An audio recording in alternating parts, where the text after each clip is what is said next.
السلام علیکم ورحمت الله وبرکاتو. یو بل نوي ولاګ په ښه راغلاست. په دې هیله چې د دنیا په هر ځای کې یاست روغ جوړ او صحتمند به یاست او د ژوند چارې به مو په ښه یې.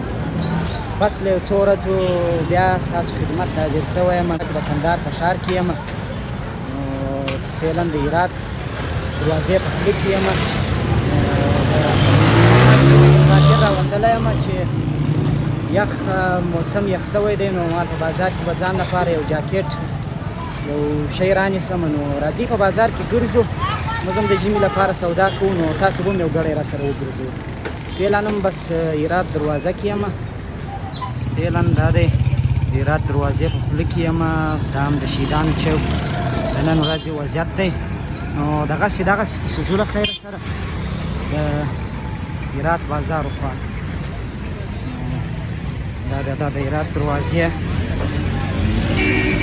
دا د کسابیو دغه شان دوکانونه دي. نن غواړم چې موسم یخ شوی دی، نو ځان لپاره په یو کورتۍ یو جاکټ یو شی سړی پیدا کړي.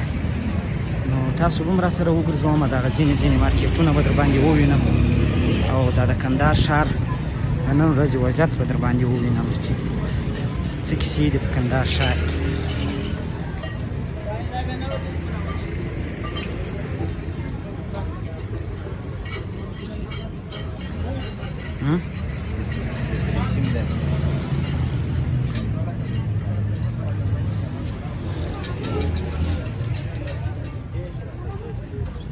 بس نو دا هرات بازار دی، نو نن سبا بس دلته دا د ژمي سامانونه زیات خرڅېږي.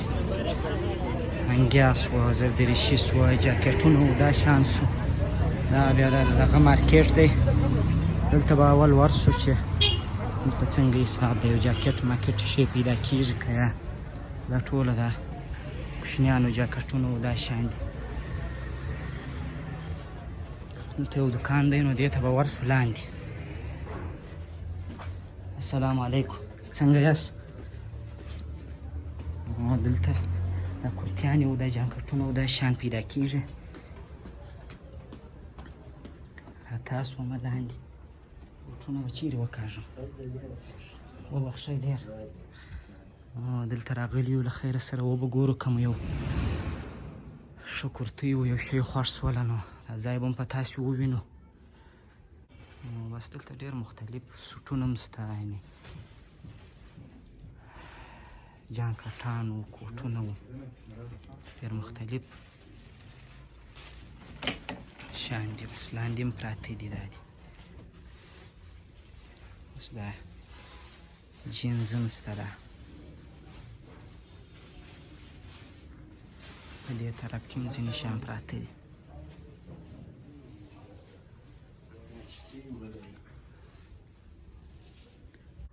خو ډېره برخه یې کورتیانې دي.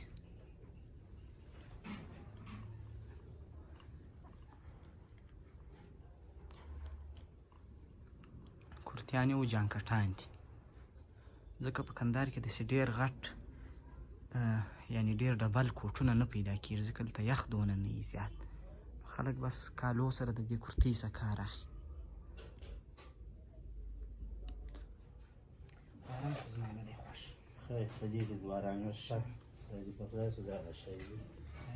اوس راغلي دي تازه؟ دا تازه راغلي دي، هغه یې واسکټان دي، هم تازه راغلي دي، د جمپران دي.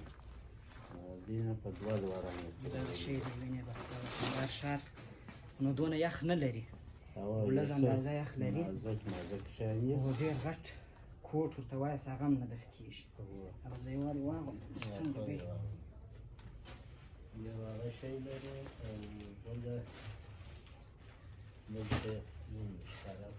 څنګه دی؟ دا خوندور دی. څه به نور شیان هم وګورو، بیا به اخري پر یو شي باندې فیصله وکړو.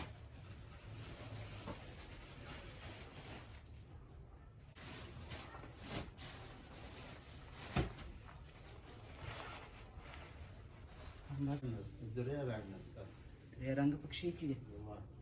د دې سایز څو دی؟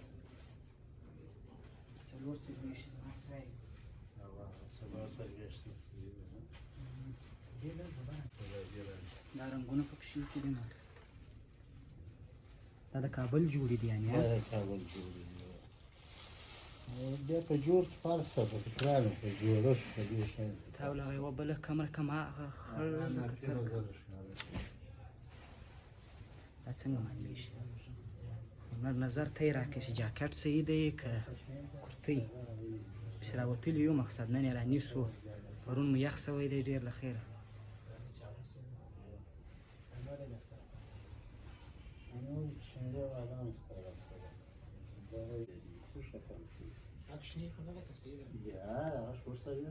دلته یې ګوره کورتۍ دغه لاس یې لکه چې لاس دی بیخي برابره ده دغه بند باندې دې بنده سره چې کورتۍ برابره یې بس دغه دوه څلوېښت هم لرو په دغې کې یو دوه څلوېښت منو کې راځي دوه لمبر دا رنګ څنګه دا رنګ صحیح دی که هغه رنګ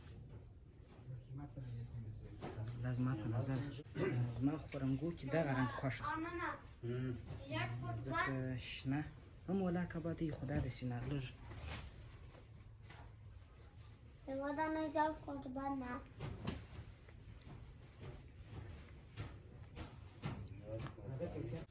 نو دغه کندهار په ښار کې په هرات بازار کې د خیري مارکېټ څخه چې لږ راتېر سي باوري مارکېټ کې په لاندې زیرزمیني کې د عبدالوارث پلورنځي په نامه یو دوکان دی اکثره وخت زه ورته راځم نو ډېر ښه شیان لري خو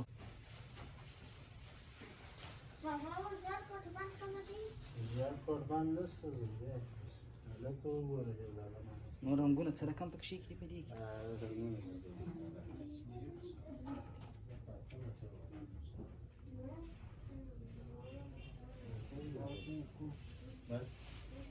هغه هم ښه شی دی زړه مې زبردست شی وینه د ژمي لپاره ژمي بیا یوه دا آرام شو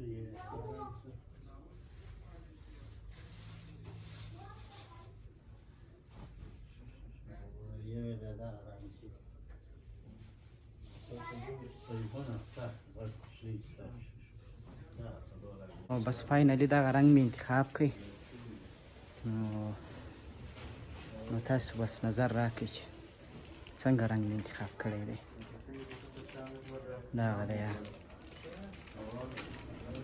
نور نو خدای دې وکړي چې دا پلورنځي مې لیدلي او دا د دې یخ د موسم دغه کورتیانې ورته وایاست جاکټان ورته وایاست دلې خو نو خلک سوټ نه اغوندي دونه نو ځکه خلک بس دا کورتیانې د کالو لپاره چې کومې اغوستل کېږي هغه اغوندي نو سودا مې وکړله کورتۍ مې رانیوله پسې وامې غوستله نو بېرته راووتم هغه باوري مارکېټ دی په هرات بازار کې دلته اکثریت دا د ژمي سامانونه خرڅېږي نو دغه دوکان هم چې دا موږ وارث پلورنځي ده چې دا اوس مو کورتۍ پکښې رانیوله دا بیا لوړ دوکان دی هغه لاندې نو په زیرخانه کې هغه عمومي مرکز دی نو دلته بس اکثریت دغه شیان پیدا کېږي دغسې به بېرته د هرات بازار خواته ولاړ شو یو ګړی به هرات بازار هم در باندې ووینم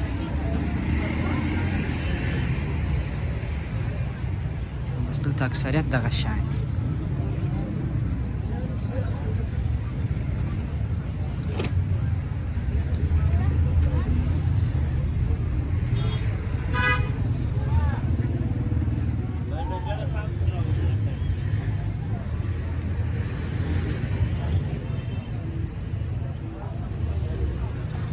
خواته بیا د بوټو مارکېټ دی